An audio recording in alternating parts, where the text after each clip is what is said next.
kapag dumating ang pagkakataon na tayo tinatawag ng Diyos, no? Gumawa ng mabuting bagay, maglingkod sa Kanya, sumunod sa Kanyang kalooban, huwag nating palalagpasin.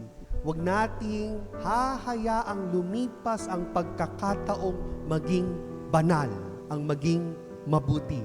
Sapagkat marahil ang pagkakataong ito hindi na babalik at mapupunta sa iba.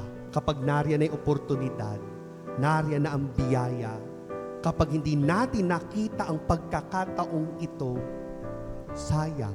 Kaya ang paanyaya sa atin ngayon ay magkaroon tayo ng bukas na paningin, bukas na kalooban, bukas na isip, na laging makita ang mga paanyaya ng Diyos. Pero kung di natin makikita ang mga ito at mapapahalagahan ang mga ito, baka lumipas ang mga pagkakataon, and in the end, tayo rin naman ang magsisisi.